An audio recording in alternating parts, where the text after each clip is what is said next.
십자가에서 죽으신 다음에 부활하셨죠. 부활하시고 나서 과연 진짜 부활한 거냐 아니냐 이 논란이 엄청 많았습니다. 가짜로 죽었었다, 기절했었다, 시체를 훔쳐갔다, 막 이런 식으로 하면서 예수님의 부활을 부인하는 그런 사람들이 굉장히 많았습니다. 예수님이 40일 동안을 부활하시고 사람들과 같이 먹고 마시며 진짜 부활한 것을 직접 보여주셨거든요. 그리고 승천하셨습니다. 승천하신 다음에 성령을 모든 인류에게 보내주셨죠. 예수님을 그리스도로 믿는 사람에게 성령을 보내주십니다. 그 성령이 보내주시면 그 성령이 사람과 함께 하는 거죠. 성령이 함께하면 창조 때, 쉽게 말하면 타락하기 이전의 사람으로 변화되는 겁니다. 그게 구원입니다. 그래서 그 구원받은 사람은 구원받기 전에 내 능력, 내 실력 갖고 살았어요. 그래서 많이 배운 사람이 못 배운 사람보다 더 잘났고, 또 열심히 하는 사람이 덜 열심히 하는 사람보다 더 잘되고, 이러한 세상의 질서가 정립이 된 겁니다. 그래서 하나님 없이도 사는 인생들이 되게 많아지게 된 것이고, 세상의 시스템은 하나님이 없어도 살 수 있는 그런 시스템으로 점점점 변화되어 간 겁니다. 그런데 문제는 하나님이 없어도 잘 살 수 있고, 하나님이 없어도 부자가 될 수 있고, 하나님이 없어도 인간의 문제를 이렇게 웬만한 것들은 다 해결을 합니다. 문제가 오면 의술이 발전을 해가지고 의학으로 고치고요. 또 경제의 문제도 전부 다 은행이나 이런 시스템들이 생기면서 경제 문제도 어느 정도 인간들이 해결합니다. 그런데 해결 못하는 문제가 있는데 그걸 영적 문제라고 합니다. 모든 세상의 시스템이 점점 발전하고 발전하면 발전할수록 사람은 편해야 되는데 그렇지가 않죠. 우리나라에도 지금 스트레스 환자가 뭐 말도 없이 많습니다. 그 스트레스라는 건 사람이 안 받아야지 해서 되는 게 아니거든요. 그렇게 세상이 발달하고 그렇게 의술이 발달했는데 그 문제 하나 해결 못합니다. 감기 문제 하나 해결 못합니다. 의학적으로는 감기를 해결할 수가 없습니다. 감기약은요, 감기를 해결하는 약이 아니에요. 감기의 증상을 완화시키는 약이죠. 결국은 인간들은 굉장히 뭔가 발전을 하고 바벨탑을 쌓아놓고 이 정도면 됐다 했는데 점점 문제들은 더 심각해지는 문제들이 심화되고 있어요. 그걸 영적 문제 때문에 그렇습니다. 개인의 문제도 마찬가지입니다. 잠 못 자는 문제가 너무나 많이 생기죠. 약이 발달했습니다. 약 먹으면 얼마나 잠 잘 자는지 몰라요. 약으로 다 해결한다고 합니다. 그런데 그 약은 신경을 마비시키는 거죠. 정신 문제가 없는 사람이 세상에 한 사람도 없습니다. 누구나 작은 정신 문제는 다 가지고 있어요. 마음의 문제도 가지고 있고 생각의 문제도 가지고 있습니다. 이 생각은 하면 안 돼 하는데 계속 그 생각이 들어서 사람을 괴롭히죠. 잠 못 자는 사람들 보면 자기가 별걸 다 생각해요. 뭐 빌딩도 짓고, 어떤 목사님 만났는데 요새 잠을 못 잔대요. 왜 그러냐 그랬더니 이자가 너무 올라가가지고 신경 써서 잠이 안 온대요. 그래서 그 교회당 팔면 되지 뭘 걱정이세요 그랬더니 어떻게 파니? 아니 그 팔면 되지 뭐 어떻게 팔아요? 내놓으면 팔리는 거죠. 네, 그랬어요. 스트레스 받을 일이 아닌데 스트레스를 받는 이유는 뭔가 붙잡혀서 그래요. 마귀가 교회당을 통해서 목사들을 붙잡습니다. 장로나 권사들을 가정을 통해서 꽉 붙잡습니다. 하나님의 일을 할 수 없는 구조가 돼버렸어요. 그래서 오늘은 본문의 말씀을 통해서 어떻게 하면 하나님의 뜻대로 우리가 살 수 있는 것인가. 여러분, 예수님이 승천하시기 전에 그걸 부활 후 메시지라고 그래요. 부활하신 다음에 주신 메시지가 뭐냐면 마태복음 28장, 마가복음 16장, 누가복음 24장, 요한복음 21장, 이게 바로 부활 후 메시지입니다. 이 부활 후 메시지의 핵심은 뭐냐면 너희들이 모든 족속으로 제자를 삼아라. 근데 너희들 할 수 없잖니? 그래서 내가 함께 할 테니 내 능력 가지고 너희들은 땅끝까지 증인이 돼서 참된 제자를 찾아라. 그렇게 이야기를 하고 예수님이 승천을 하십니다. 그게 마지막, 이 세상에서의 마지막 이야기예요. 만민에게 가서 복음을 전해야 되는데 너희들 능력 갖고 안 되니까 내가 함께 하겠다. 결국은 예수님을 믿는 사람들은 성령이 함께하는 것이고, 성령이 함께한다는 것은 전도와 선교를 위해서 하나님이 함께해 주는 거예요. 아멘입니까? 그러니까 전도와 선교를 하지 않는다면 그건 이미 예수는 믿는다고 교회는 다니는데, 우리가 생각할 땐 예수 믿는 거지만 예수님이 생각할 때는 예수 믿는 사람이 아닙니다. 전도할 마음이 0.1도 없다. 그러면 그 사람은 예수 믿는 걸 처음부터 다시 생각해 봐야 됩니다. 나는 선교할 생각이 0.1도 없다 하는 사람은 구원에 대해서 기초부터 다시 생각해 봐야 되는 겁니다. 오늘 본문을 보면요, 예수님이 기적을 이렇게 행하는 현장마다 너무나 많은 사람들이 모였습니다. 그 많은 사람들이 모인 중에 예수님의 제자들 보니까 뿅 가거든요. 저 대단한, 아니 저렇게 기적을 베푸시는, 여러분 생각을 해보세요. 오병이어 기적 하나만 생각해 보세요. 너무나 그 현장에 여러분 있다고 생각해 보세요. 그런데 막 그 12 제자들은 예수님을 탁 에워싸면서 이쪽으로 얼마나 멋있었겠어요. 그럼 나도 저거 한번 해보겠다는 거예요. 나도 제 예수님을 따르겠다는 겁니다. 이런 사람들이 너무나 많이 생긴 겁니다. 그래서 예수님이 여기에서 아주 중요한 이야기들을 했어요. 결단하지 않으면 제자가 될 수 없다라고 말씀을 하시는 겁니다. 첫 번째는 뭐냐면, 어떤 결단이 돼야 되느냐, 그게 뭐냐면 여우도 굴이 있고 공중에도 새가 있다. 결국은 먹고 사는 문제에 대해서 예수님을 따르면 예수님이 내 먹고 사는 문제는 책임질 거야, 의식주 문제는 책임지실 거야 라는 확신이 없다면 예수님을 따르는 제자가 될 수 없다는 겁니다. 왜냐? 예수님 따르다가 먹고 살아야 된다고 예수님 또 도망갈 거 아니에요. 그죠? 그러니까 예수님의 일을 하면, 하나님의 일을 하면 하나님께서는 책임을 지신다. 삼성 이건희 회장의 일을 하면 이건희가 우리 먹을 거 책임진다. 내가 슈퍼에서 일을 하면, 아르바이트를 하면 그 슈퍼 사장이 내 먹을 걸 책임진다라는 확신이 없으면 못하죠. 여러분, 아르바이트를 하더라도 사장이 나를 책임진다는 확신이 있어야 해요. 그런데 그 위대하신 하나님이 여러분을 책임 못 지시겠습니까?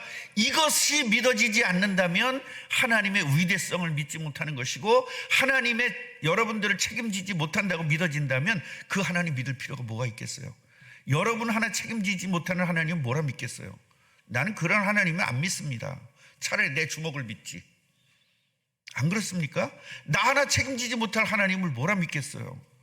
이것이 먼저 돼야 되고요. 두 번째는 뭐냐면 세상의 문화입니다.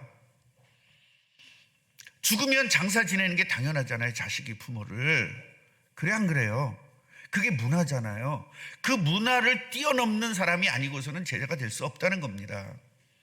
후레 아들놈 되라는 말이 아니거든요. 문화를 뛰어넘어야 된다라는 말이고요. 세 번째는 뭡니까? 세 번째는 여기서 세 번째는 뭐냐면 가족과의 관계입니다. 가족을 뛰어넘어야 된다는 거예요. 그래서 가족 문제가 나오면, 예수님 따르다가도 가족 문제 나오면 도망갈 거 아닙니까? 그렇기 때문에 모든 문제를 뛰어넘어라. 그러면 가족을 내팽개치란 말입니까? 라는 질문이 여러분 있을 수 있어요. 그 질문을 한다는 것은 이미 기독교인이 될 수 없는 사람의 질문입니다. 기독교인이라면 내가 믿는 하나님은 여호와 하나님이다. 저 잡신과 다르다. 여러분, 세상에는요 이단들도 하나님을 믿고요, 모든 종교들이 하나님을 믿는데 내가 믿는 하나님은 그 하나님과 다르다. 내가 하나님 믿는 하나님은 창조주 하나님이시다. 세상을 창조한 하나님이시고 인간을 창조하신 하나님이시고 인간의 모든 것을 완벽하게 꿰뚫고 계시는 여호와 하나님이시다라는 것이 알았을 때 뛰어넘을 수 있는 거죠. 그렇다면 그 하나님이 우리 가족도 책임지실 것이고, 내가 문화를 지키지 않는다고 할지라도, 문화 속에 있지 않는다 할지라도 하나님은 나를 모든 것을 책임지실 수 있다라고 생각을 한 그 세 가지의 하나님의 능력이 믿어지고 하나님의 역사가 믿어지고 하나님이 진짜 믿어지는 사람은 이 세 가지 결단을 할 수 있다는 거예요. 그 하나님이 진짜 믿어지는 사람만이 예수님의 제자가 될 수 있다는 겁니다. 오늘 내용이 이런 이야기예요. 구체적으로 한번 들어가 보겠습니다. 자, 예수님이 찾고 계시는 제자는 어떤 것이냐? 모든 것을 책임지신다는 믿음 아래에서 결단하는 제자를 찾고 계시는 거예요. 하나님은 모든 것을 책임지신다. 다시 말하면 창세기 1장 27절, 28절, 29절을 인정하고 이해하는 사람을 하나님 찾고 계신다는 겁니다. 본문에서 보면은요, 자기를 부인해야 되고 날마다 자기를 십자가를 지는 결단이 있어야 돼요. 이런 결단한 사람만이 나를 따르라는 거죠. 결국 이런 결단이 된 사람만이 내 제자가 될 수 있다는 겁니다. 2000년 동안 교회들이 싸움이 일어난 것이 뭐냐면 눈에 보이지 않는 싸움이 일어난 거예요.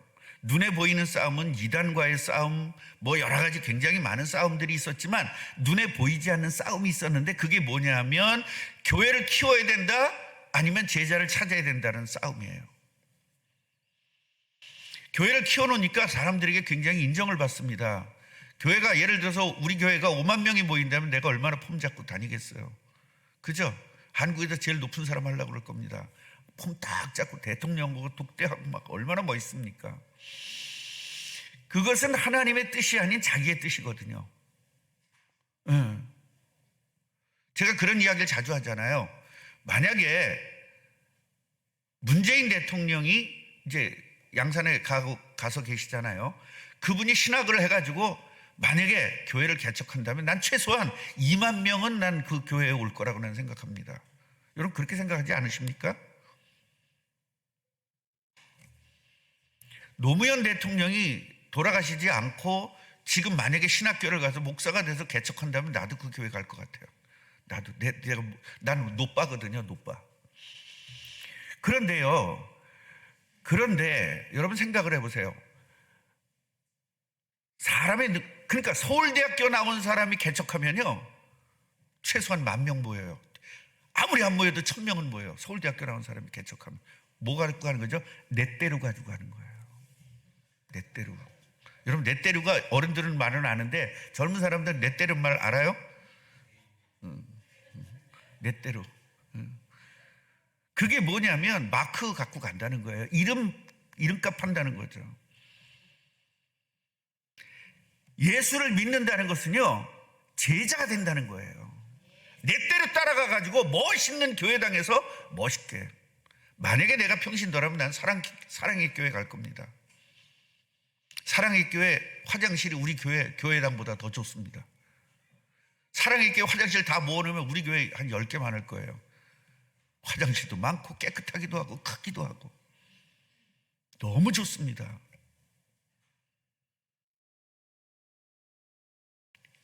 교회가 뭐냐를 먼저 인정을 해야 되고 깨달아야 되는 거예요.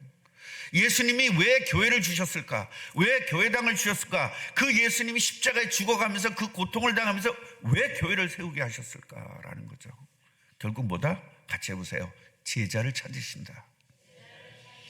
그러니까 교회를 크게 할 거냐, 진짜 단 한 명이라도 진짜 제자를 찾을 것이냐라는 그 싸움이, 눈에 보이지 않는 싸움이 2000년 동안 일어난 겁니다. 저는 그 싸움에서 제자를 찾겠다고 결단을 내린 겁니다. 어떤 분이 그러더라고요. 목사님 하는 거 보면 교회를 굉장히 많이 키울 수 있는데 왜 그렇게 안 돼요? 그러더라고요. 그래서 안 되는 게 아니라 교회 키울 수 있는 방법은 전 너무나 잘합니다. 근데 저는 제자를 찾기 위해서 그렇습니다. 그러니까 뭐라고 얘기하냐면, 목사님 많은 사람 중에 제자도 많이 나오는 거죠. 굉장히 맞는 말 같으죠? 아닙니다. 제자는 하나님이 준비한 사람만이 제자가 되는 겁니다. 그래서 하나님이 준비한 제자가 어떤 제자냐를 오늘 설명하고 있는 건데요, 창세기 1장 29절을 알고 믿고 누리는 사람이 제자가 될 수 있는 겁니다. 창세기 1장 29절은 뭐냐면 우리는요 영적인 존재이지만 뭘 가졌죠? 육체를 가졌죠. 이 인간을 최고로, 하나님께서 창조한 인간을 최고로 보여준 분이 누구냐면 아담이에요. 두 번째로 보인 분이 후아담 예수 그리스도입니다. 결국 우리는 실제적인 인물 예수 그리스도를 보면서 우리가 구원받으면 어떻게 되느냐? 예수 그리스도 같이 변화된다는 거예요. 그게 여러분 성화예요. 성화된다는 겁니다. 그런데요, 예수님이 무슨 이야기를 하셨냐면 너희들은 내가 한 일도 할 것이다. 그리고 나보다 더 큰 일도 할 것이다 그랬는데, 에이씨, 우리가 어떻게 예수님의 일을 해요? 어떻게 예수님보다 큰 일해요? 이런 사람들은 결국은 구원이라는 게 뭔지 모르고, 하나님의 뜻이 뭔지 모르고, 원래 인간이 뭔지 모르고, 하나님이 인간을 창조한 목적이 뭔지를 모르기 때문에 A 하는 겁니다. 여러분, A 하지 말고 B 하세요. 말도 안 되는. 그러니까 성경을 알면은 A 하지 않아요.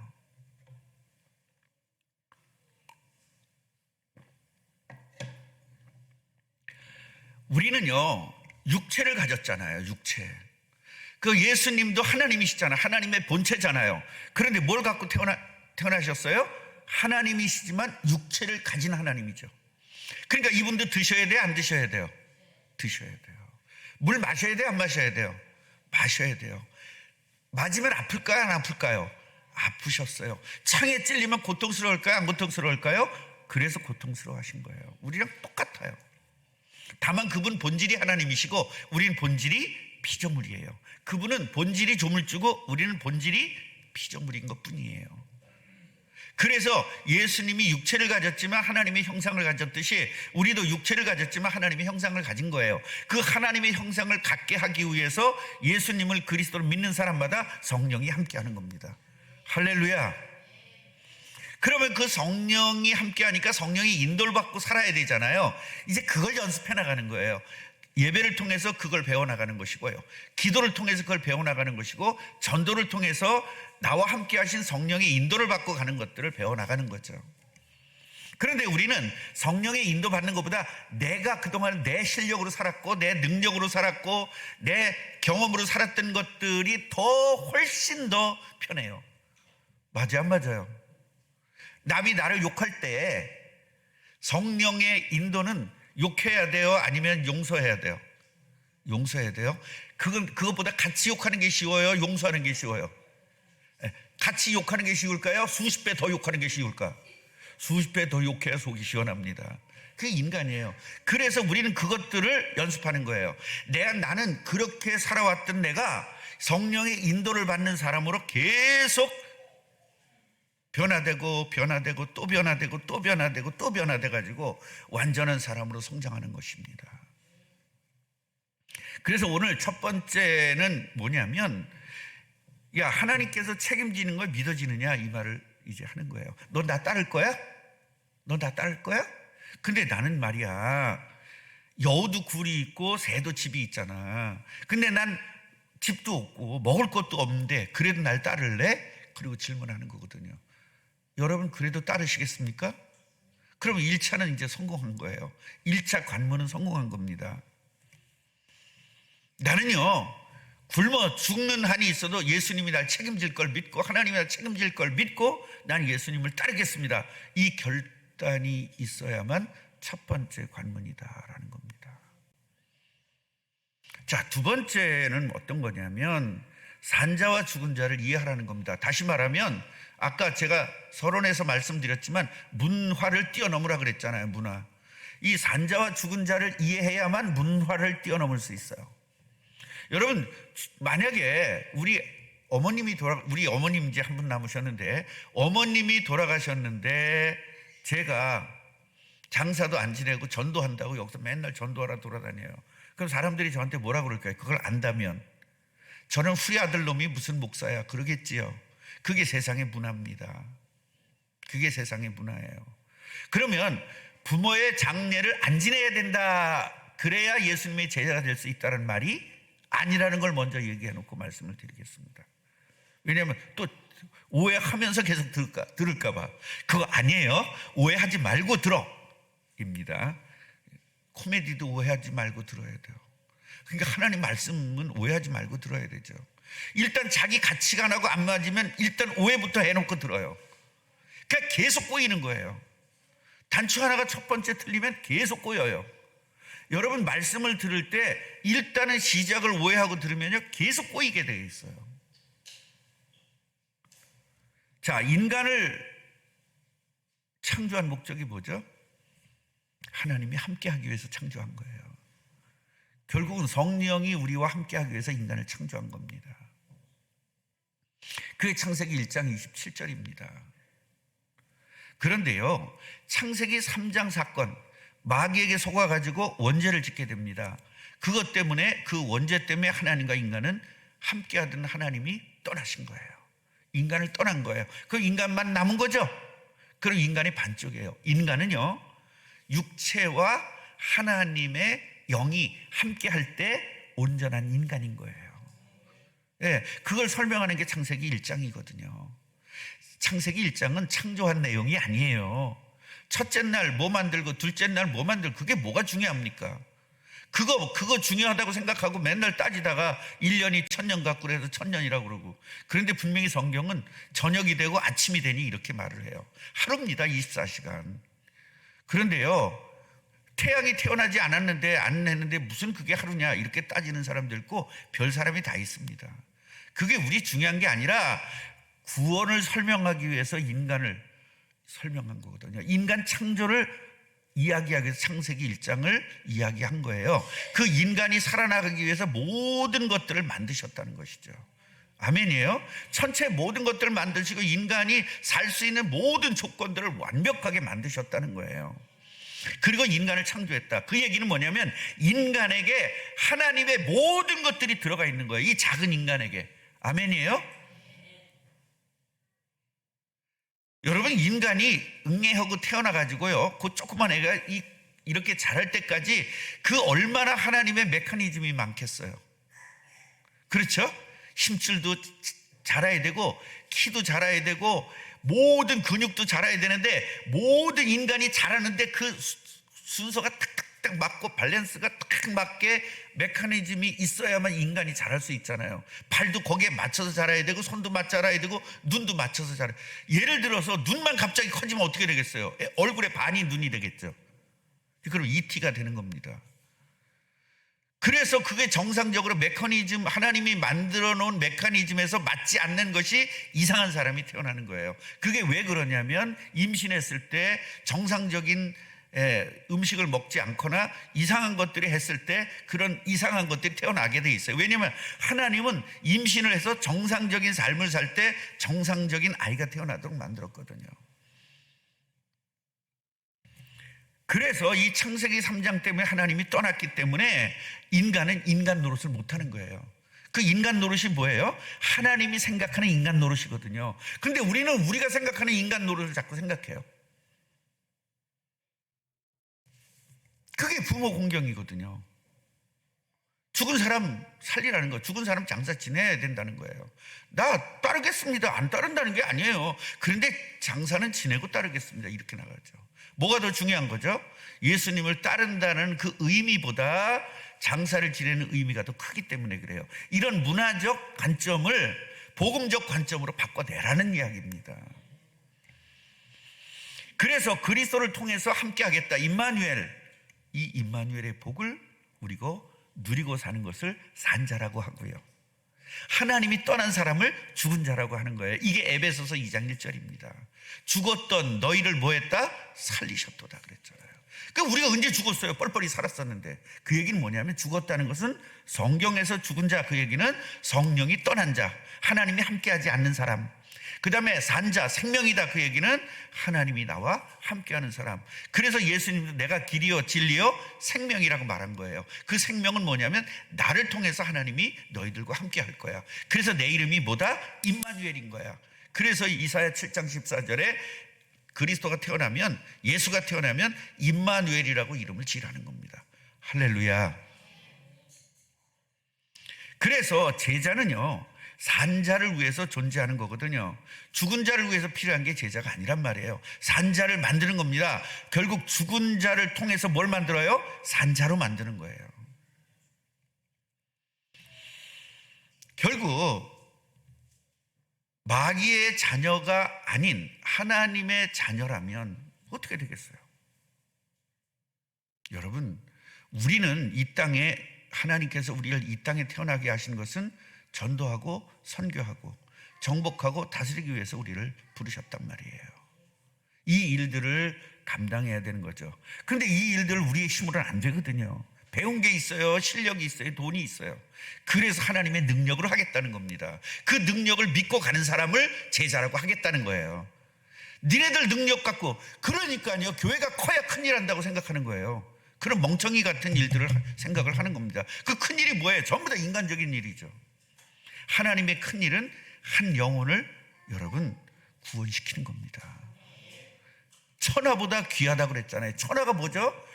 천하가 하늘나라에 있는 모든 것보다 귀한 게 한 생명이라는 겁니다. 그 생명을 구원하는 것이 하나님께서 최고로 기뻐하는 일이고, 그것이 하늘나라에서 최고의 큰 일인 거예요. 그 일은 하나님이 함께 했을 때, 복음을 가졌을 때 가능한 겁니다. 돈이 많아야 가능한 것은 여러분 교회가 할 일이 아니라, 그것은 재벌도 할 수 있고요. 교회가 좋은 일 한다고요? 어떤 좋은 일이요? 가난한 사람 도와준다고요? 가난한 사람 도와주는 것 교회들이 많이 해요? 재벌이 더 많이 합니다. 요새는요, 그 사람들을 도와주는 그 돈은요, 세금을 안 내요. 그렇기 때문에 기업들이요, 전부 다 전체적으로 매출의 몇 %는 그걸 합니다. 그 돈이 어마어마합니다.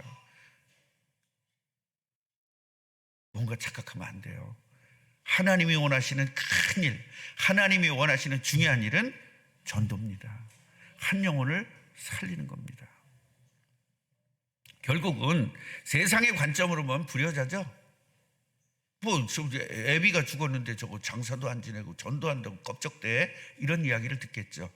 그럼 아버지 죽었는데도 전도하라는 말이 아니라, 세상의 문화와 세상의 관점, 세상의 관습을 뛰어넘을 만치의 하나님의 능력을 믿는 사람, 하나님의 가치를 중요하게 여기는 사람, 이 세상의 구원이라는 것이, 전도라는 것이 얼마나 가치가 있는지를 발견한 사람이 참된 제자다, 그 말이에요. 이해가 되십니까? 마지막으로는 하나님 나라를 이해하라는 겁니다. 하나님의 나라, 결국 일꾼의 자세를 이야기하는 거예요. 일꾼, 가족 문제를 뛰어넘어야 된다는 거예요. 가서 작별하고 올게요. 작별하면 뭐가 달라지죠? 그런 거예요. 그러니까 작별하면 뭐가 달라져요? 그건 그냥 인간들의 얘기예요. 네. 작별 인사를 하고 안 하고 뭐가 달라졌을까요? 그럼 하나님 일 더 많이 할 수 있나요? 작별하고 오면? 그 얘기는 뭐냐면, 너의 가치가 뭐냔 말이에요. 지금 네가 예수님을 그리스도로 믿는 그 가치는 세상에 있지 않다는 겁니다. 하늘나라에 있다는 거예요. 그 가치는 세상에서 잣대로 표현을 할 수 있을 만치 없을 만치 엄청난 큰 사람이 되었다는 것을 이야기하고 있어요. 이게 창세기 1장 28절입니다.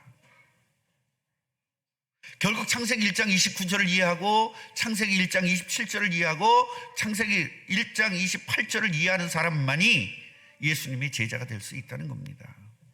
인간을 만든 목적이 뭐예요? 세상을 정복하고 다스리는 거죠.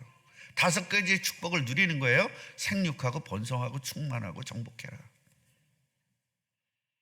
이것 때문에 하나님이 인간을 만들었어요. 그럼 구원받았다는 건 뭐예요? 이거를 위해서 산다는 거죠. 이해가 되시죠? 근데 구원을 받아놓고도 자기 삶을 계속 유지해 나가는 거죠. 그거는 하늘나라에 마땅하지가 않은 사람이라는 겁니다. 우리 성경을 한번 다 보시겠습니다. 62절을 보면요, 같이 한번 읽겠습니다. 예수께서 이르시되 손에 쟁기를 잡고 뒤를 돌아보는 자는 하나님 나라에 합당하지 아니하니라. 결국은 제가 목회를 시작하고 하나님에게 기도하고 했던 것은 뭐냐면 쟁기를 잡고 뒤로 보지 않는 제자를 찾는 것이 저의 목적이었습니다. 쟁기를 잡고 간다 이 말이에요. 하나님의 뜻을 이루러 가다 보면 가정 문제 오면 획 돌아서서 가고, 관습 문제가 오면 획 돌아서서 가고, 먹는 문제가 있으면 획 돌아서 가고, 이런 사람들은 하나님 나라에 쓰임 받을 수가 없다는 거죠. 우리 이영일 목사 때문에 내가 많은 사람들을 요새 지금 만나고 있고, 또 얼마 있다가는 경상도 이제 가게 됩니다. 그분들이 계속 하는 이야기가 뭐냐면, 아골골짝 빈들에도 그 찬송가는 목사들에게서는 최소한 없어야 된다. 왜 뭐라고 찬송을 하냐면, 아골골짝 빈들에도 대전까지 가오리다 그런데요. 더 이상 더 밑으로 안 내려간다는 겁니다. 핑계가 뭐냐면 자식 교육입니다. 그 얘기는 뭐죠? 하나님의 능력을 믿지 않는 거죠. 그럼 제주도 태어난 사람은 목사 못 되겠네요. 제주도 태어난 사람은 교수 못 되겠네요. 제주도에 태어난 사람들은 정치 못 하겠네요. 다 합니다. 호남에서 태어난 사람 다 되고요. 영남에 태어난 사람 다 됩니다. 충청도에 태어난 사람 다 됩니다. 본인의 문제입니다. 교육 때문에 수도권에 있어야 된다고요? 그런 핑계를 댄다는 건 말도 안 된다는 겁니다. 그런 이야기를 했어요. 그러다가 그저께 또 한 분이 전화가 왔어요. 목사님, 아드님이 축구했다면서요? 네, 축구했어요. 어디까지 했어요? 대학까지 했어요. 그랬더니 선출이네요. 진짜 선출이네요. 그러더라고. 가짜 선출도 있나요? 그랬더니 우리 노예로 부르려고 그래요. 그랬더라고. 왜요? 축구에 대해서. 그래서 우리 아들을 축구 때문에 부르지 말고 전도 때문에 불러야 됩니다. 내가 그렇게 이야기를 했는데, 뭐 그분은 굉장히 친해요. 그래서 농담 삼아 그렇게 얘기를 했는데, 지금 전국의 목사님들이 지금 이영일 목사 자리 만들어 주려고 아주 난리가 났어요. 그런데 그런 것들이 중요한 게 아니단 말이에요. 나를 왜 불렀느냐, 하나님께서. 나를 왜 선택했느냐, 우리 교회를 왜 불렀느냐, 여러분을 왜 하나님께서 구원했느냐, 이 부분에 대해서 확신을 갖자 이 말입니다. 여러분, 제자로서 결단은 너무나 중요합니다. 그러나 무조건 결단하는 게 아니에요. 나 집어칠 거야, 나 집 떠날 거야, 예수를 위해서 나 집 떠날 거야, 이건 미친놈이죠. 이런 결단이 아니에요. 난 부모가 죽어도 난 거기 장례 안 지날 거야, 그래 진짜라며, 뭐 이러면 그건 미친놈이죠. 저는 미친놈을 키우려고 하는 것이 아니고 미친놈을 찾으려고 하는 것이 아니라 참된 제자를 찾으려고 하는 거예요. 뭐죠? 가치를 발견하고 뛰어넘고 내가 누구인지를 정확하게 이해하는 사람, 구원받은 축복이 얼마나 대단한 것을 아는 사람을 찾겠다는 겁니다. 그래서 6월 첫 주부터 이제 새가족 교육이 또 시작이 됩니다. 전에는 1기, 2기, 3기 했어요. 그랬더니 우리 교회에서 안 들릴 말들이 들리더라고요. 몇 기야? 그 말을 들었어요. 그래서 기수는 없애겠다. 그냥 새가족이다 그러니까 뭐 오늘 새로 믿은 사람이 아니라 우리 교회 처음 나오신 분들은 전부 다 교육을 받도록 하자. 그래서 6월 첫 주부터 이제 시작을 할 겁니다. 식사 끝나고. 뭐 때문에 그러느냐? 이 제자가 뭔지를 알아야 되고, 구원받은 게 뭔지를 알아야 되고, 구원받으면 어떤 축복이 나한테 있는 거고, 구원받지 못하면 어떤 저주가 나한테 고통을 주는 건지 이걸 반드시 알아야 될 거 아닙니까? 이런 부분들을 제가 교육을 시킬 겁니다.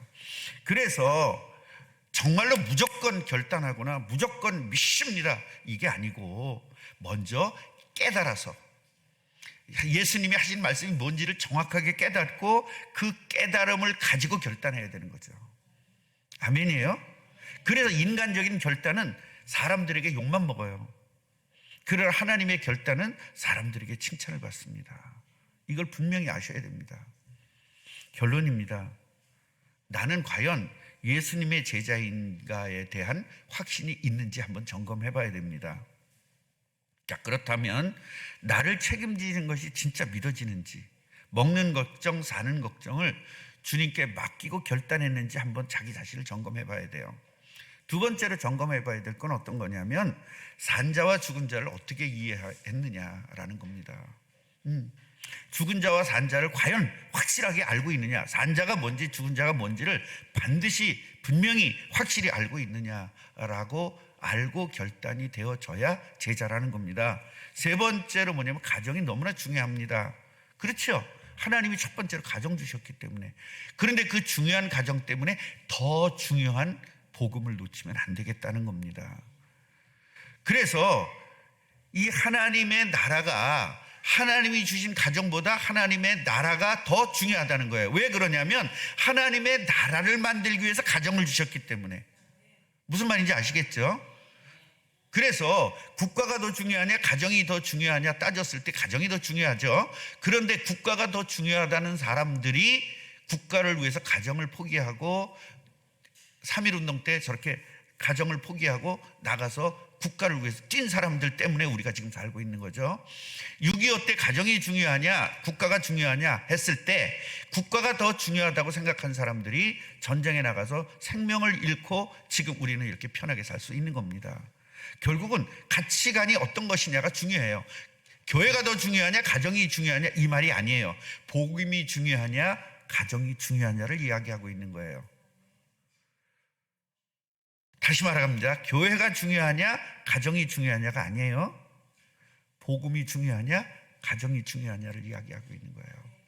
여러분, 이런 가치관을 가지고 결단이 될 때 참된 제자가 되는 것이고, 그 세 가지 결단만 제대로 된다면 참된 제자로 부르심을 받은 것이고, 만약에 이런 결단이 여러분 안 됐다면 지금 결단하면 참된 제자로 하나님이 받고 하나님 제자로 승격하는 겁니다. 오늘 결단하기를 주님의 이름으로 축복합니다.